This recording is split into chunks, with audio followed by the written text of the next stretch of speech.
Welcome to part 2 of the 755 Followed Me Home project. If you haven't seen part 1, I'll put a link down below.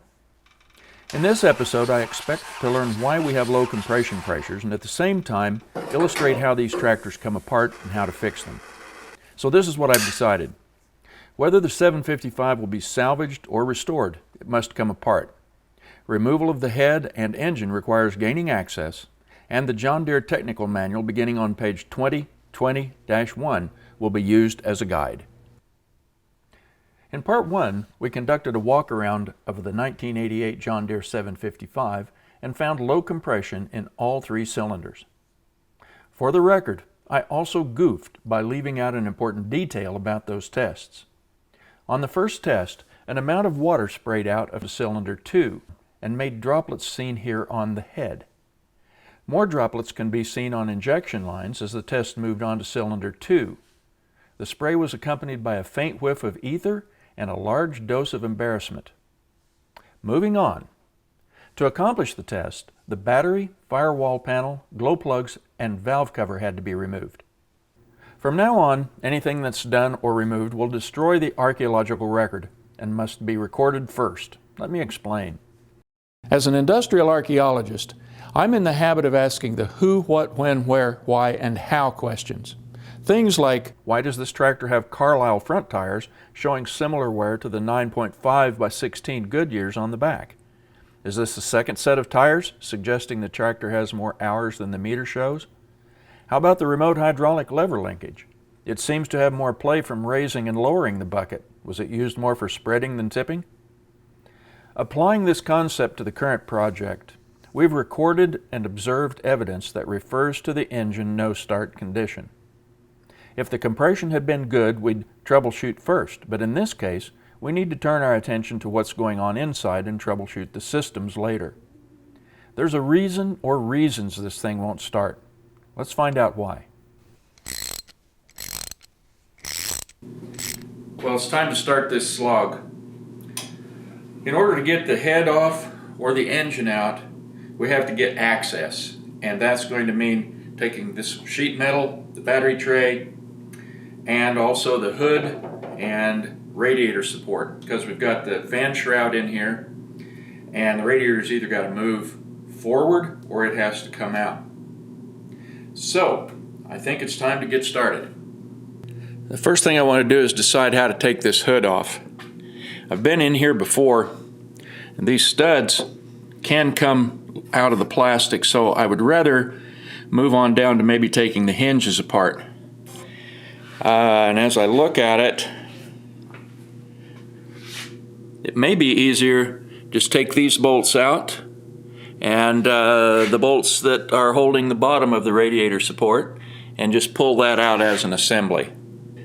The parts catalog shows the radiator support is held on by bolts down here and coming up through this way. If you don't have one of these parts catalogs, it's online, but this one I was able to find, and it's really handy to be able to look and see what these parts are called and where they are. I don't see a problem getting these 4 screws out here, but I am concerned about reaching the bottom 2 with the loader brackets. Good news or not, it looks like the previous owner or someone left this bolt out, so that one's easy to get to. And John Deere may have allowed access to the lower one of those radio support bolts here. So what I notice is that this lower support on the right side is already loose. It's missing the bolt, actually missing both bolts.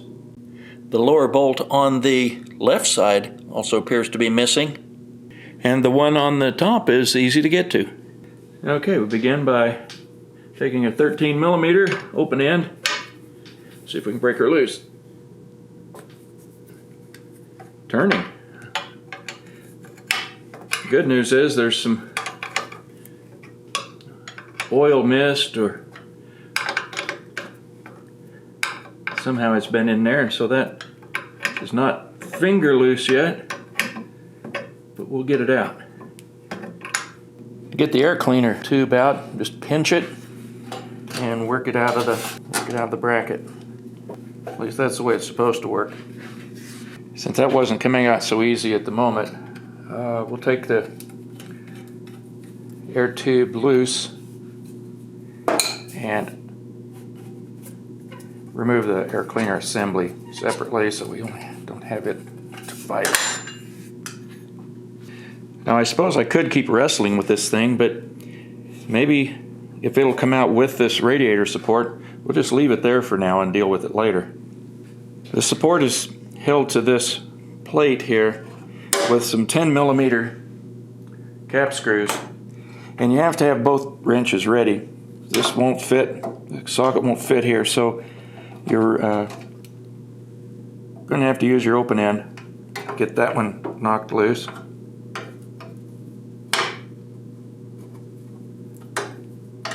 Box end won't even fit over it.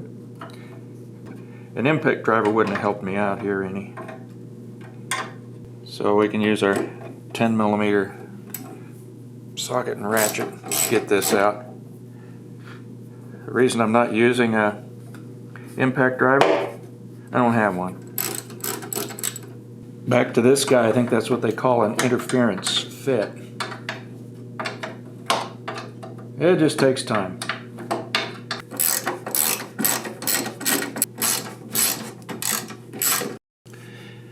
Well, to get this support off, we're going to have to get it up over the neck of the fuel tank. So we'll take the fuel cap out.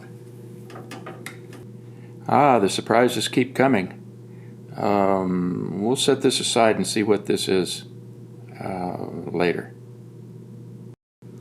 It's worth mentioning that this cup that's supposed to funnel any spillage out is really hard. But it's apparently coming off.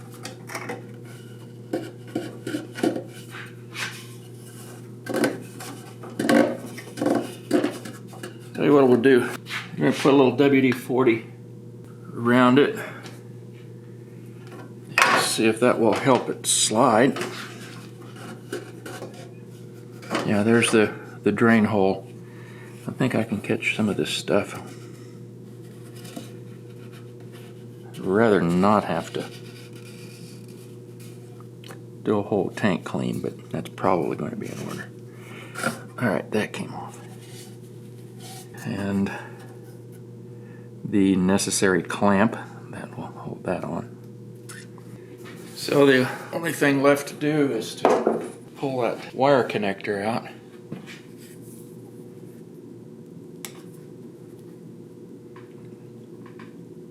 There we go. Fortunately, help arrived to help, and the hood and support assembly was placed safely on the log splitter. That's all that needs to be said about that. Okay, we'll get started on the right-hand side pedestal panel. Again, we have some oil-soaked threads back in there.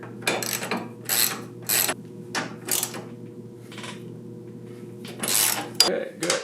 Now I planned ahead. This other bolt here didn't look right, and it didn't. It's a 7/16 with a nut.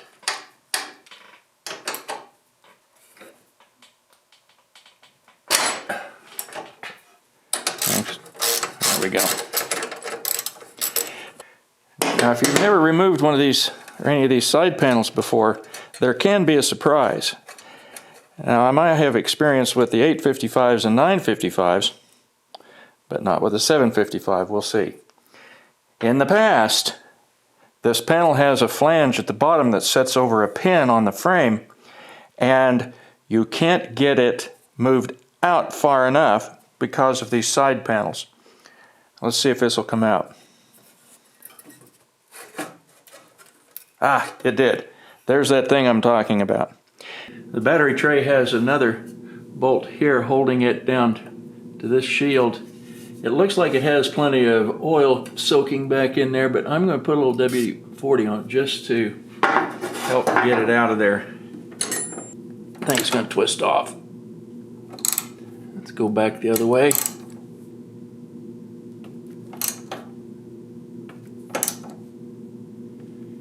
Try her again.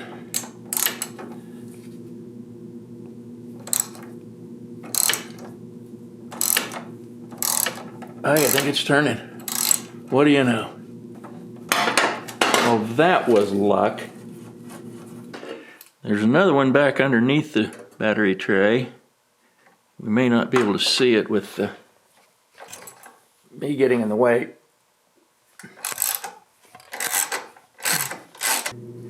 There we go. Oh, has a little green paint on it. Before starting on the left side pedestal panel, I'm going to shoot a little WD into this upper bolt here. Let it soak a little bit. We'll start with these. Again, 10 millimeter. There's a lot of these little 10 millimeter cap screws. Hard to get them mixed up. That one doesn't look OEM.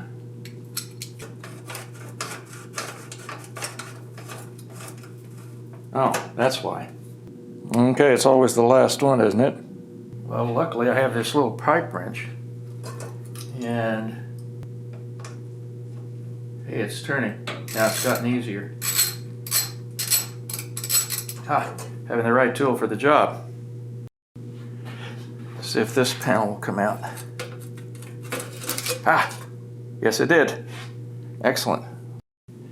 I'm going to shoot a little WD on that bolt.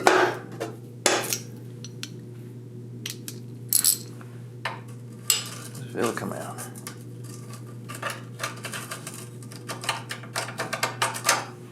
Well, it's not a 10.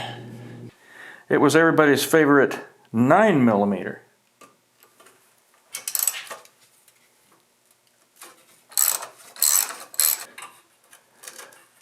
Oh, it has a nut on it, of course. And now under the battery tray, another 10. To remove the ground cable, we use a 12 millimeter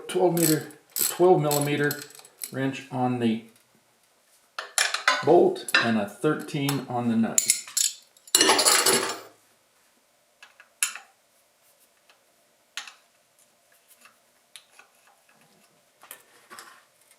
I think we just have to get it out. Now I can get that battery case out of there.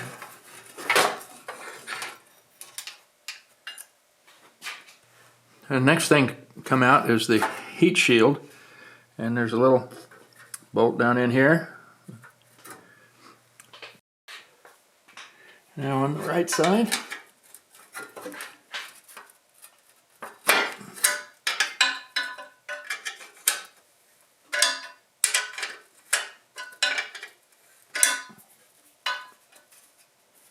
wow, how about that? Maybe this might have been off of here not too long ago. As easy as some of these bolts are to come out. Since the last guy or whoever was in here put that rod in, it has to go through the muffler heat shield. And to get it out, I've got to get back in there and take that cotter key out. Well, I've dispensed with all of the fiddling around with that lock washer, but I've got to take this nut off because I don't think it will fit through that. I know it won't fit through the firewall here. So when people do this kind of hack job, it just ends up taking shop time. So this is not going to be going back on here. Let's see if we can twist it off. The end of it, I don't know if you can see it. It's been like JB welded on, so it won't come off.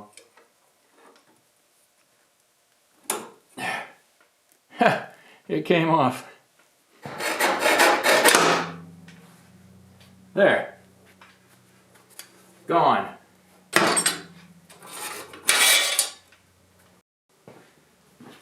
With that out of the way, maybe we can get this muffler shield out of here. Next thing on the list is the exhaust pipe.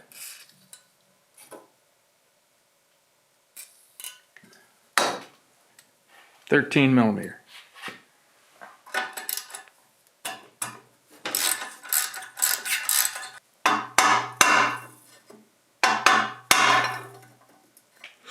Well, we're going to get it off of there, but I wanted to show you that whoever the guy was in here before ran it right out underneath the engine.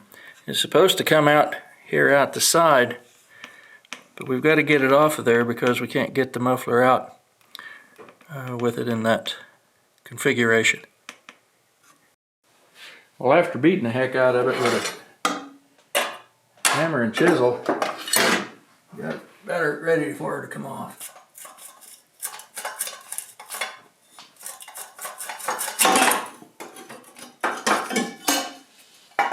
The muffler on this side has a missing bolt, 12mm.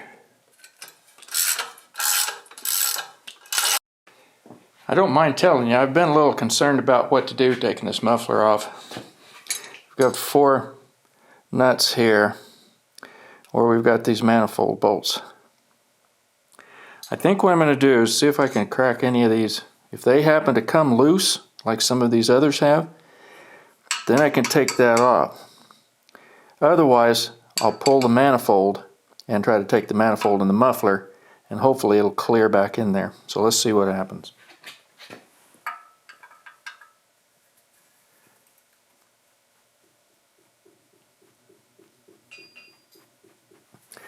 It started to turn a little. I'll tell you what I think I'm going to do. I'm going to go with these manifold bolts. Those 2. And I have a kind of a neat wrench that I found. It was at Northern Tool. It's a 1/2-inch drive, but it extends, so it gives you some more leverage. Let's see what happens. This looks like the worst one. Oh, came right loose, or it broke off. Let's try the next one. Just fine, just fine. Loose.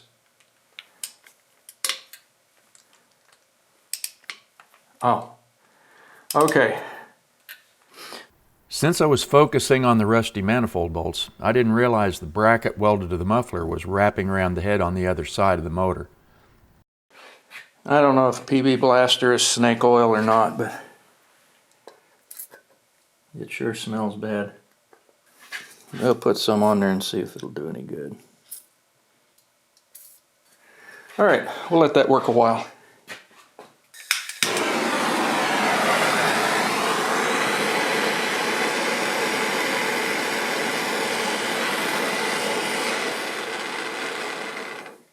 Alright, let's see if that will do any good. Help it out a little bit.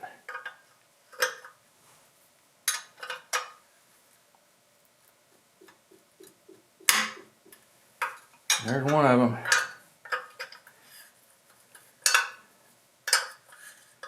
Amazing what a little heat will do.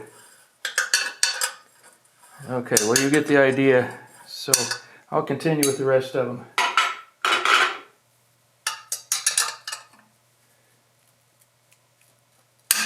How about that?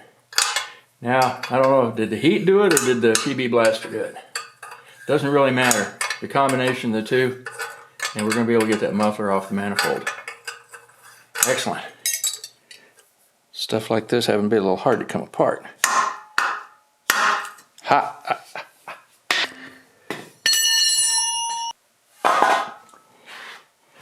And while we're at it, take a peek in the exhaust manifold. Yeah, they look about the same. Well, this is a good place to stop, as this episode was getting long. Part 3 will pick up from here and continue with the radiator and head removal. If you have any questions or suggestions, chime in. And thanks for watching. By the way, if you're interested in gaining more knowledge about the Industrial Revolution, machines, and culture, check out the Industrial Archaeology program at Michigan Technological University in Houghton, Michigan.